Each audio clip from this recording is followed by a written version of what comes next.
Statistics Unit 1, Lesson 1, Understanding and Collecting Data. In this lesson, we want to be able to distinguish between a population characteristic and a sample statistic, different types of variables, and then also different types of samples, whether they're biased or they're representative, and then the different kinds that they have. So there are a lot of disciplines that use statistics, and it's important to gain an understanding of them in order to be able to interpret data.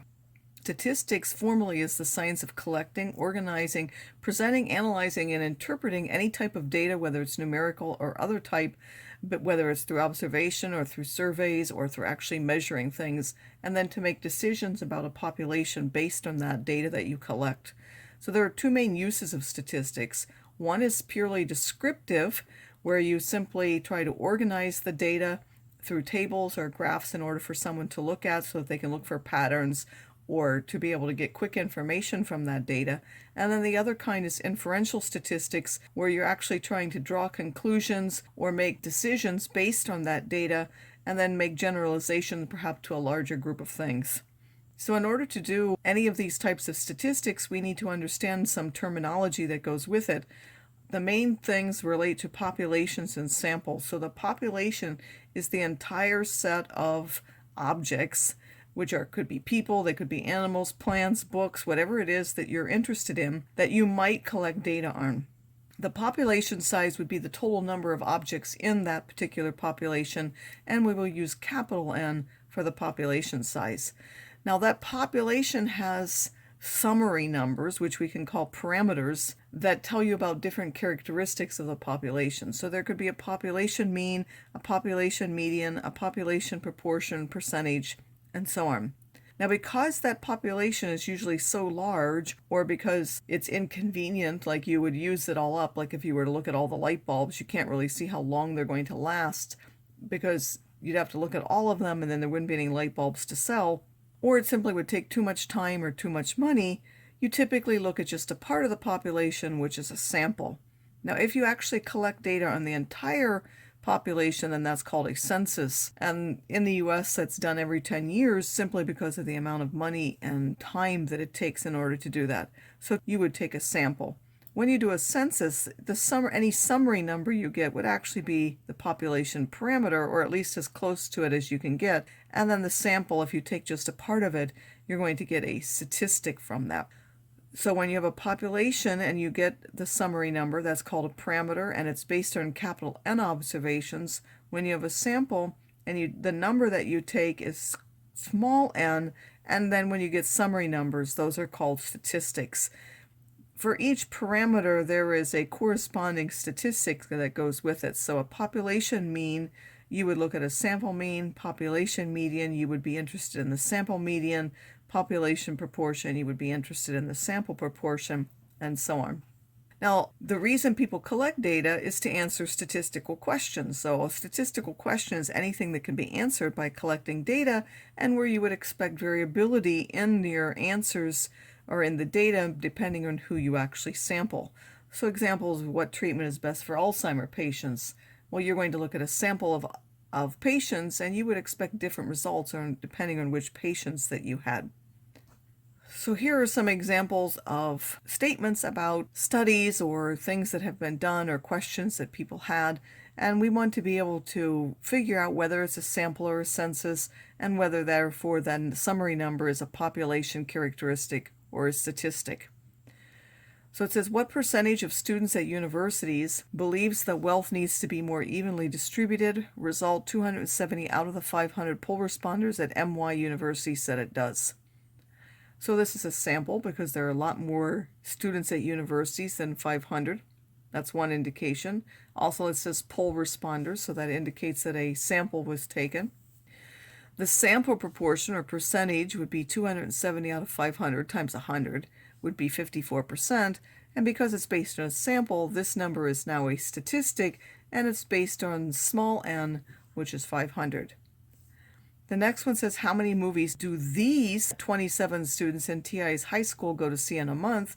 The result, students in this group go to see an average of 1.5 movies per month. Well, now, because TIA has a small number in their high school, 27 is a reasonable number to expect in that particular year. Since they surveyed all 27 of them, this would now be a census. So the number that you get is really a population characteristic, and in this case it says average, so that's actually the population mean, and the capital N for that population is 27. Here again you could do a census because capital N was small, whereas in this one the number of students at universities is a large number, so here you would take a sample.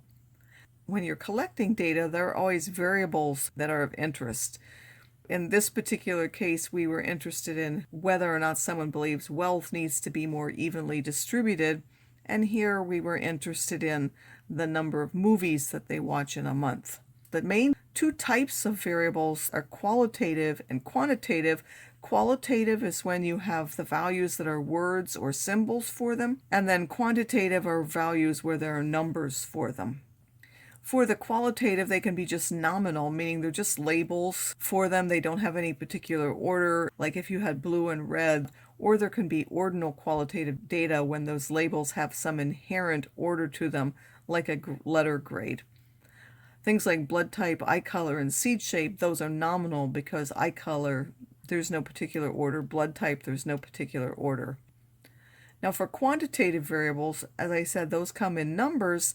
There are also two different types of numbers. So age, height, weight, temperature, and number of ear infections. Some of them you actually measured or they go on a continuous scale, and some of them are actually discrete, and the only thing possible are whole number values for that. They're really counts of how many there are.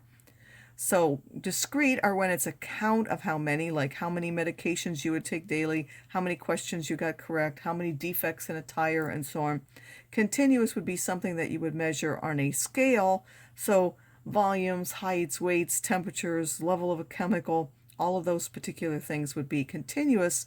Their distributions look different too because this is only at certain values. A discrete would be just the percentage or the number at a certain value, whereas continuous would be spread over all the different possible values, even the halves and the quarters and the 0.2s and the 0.1s. It would be spread over that entire scale of measurement. Continuous variables, therefore, usually have some sort of unit that goes with it, like kilograms, meters, years. So in these, we want to determine the variable, decide if it's qualitative or quantitative, and if it's quantitative, determine whether it's discrete or continuous. So a dietitian determined the number of cups of milk as a whole number that a person drinks per day. The variable is the number of cups of milk that they drink daily, and we're only interested in the whole numbers. So if you were to drink 1 cup of milk, the value would be 1, and so on. So we would consider this a quantitative variable, and it would be discrete. If you were to allow for quarter cups and half cups and so on, then that would be a continuous number as long as you were actually measuring how much they were actually drinking. A botanist recorded the color of flowers that result from a certain cross. So the variable is the color of the flower, and because those values are words, that's qualitative, and that would now be a nominal qualitative variable because there is no particular order to the values that you would get. As I already mentioned, sometimes governments do censuses, but usually you take samples, and the reasons for not taking samples, you might use up the population's too large, it would cost too much money, too much time, and so on. So that's why people take samples. We want to make sure that the sample is a good one. A good one would be a representative one, meaning it's typical of the population. So that's what you want. You want to make sure that the people that you actually look at represent your whole population. If you take a random sample in which every element is equally likely to be chosen, that will typically give you a representative sample.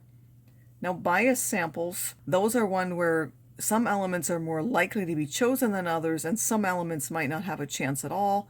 Two particular kinds that are sometimes used are convenience samples, where you take the people that are easy to get to, so it might be either the people you know or the people who live in your area, or just for some reason it's an easy way of getting to them. Or voluntary response samples, where the people choose to respond. Both of those kinds would produce bias samples. There are other ways of having representative samples. There are systematic samples, there are stratified samples, cluster samples, and so on that would generally give you representative samples.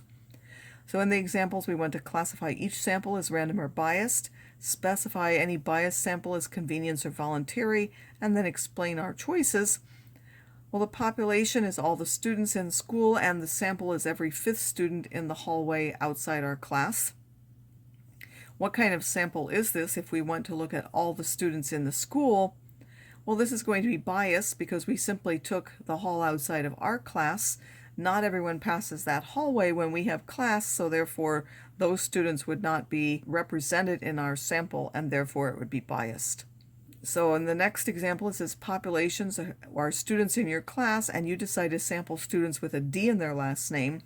This would be biased again because only some students have a chance. Not everyone has a D in their last name, and so therefore these students would not necessarily represent all the students in the class.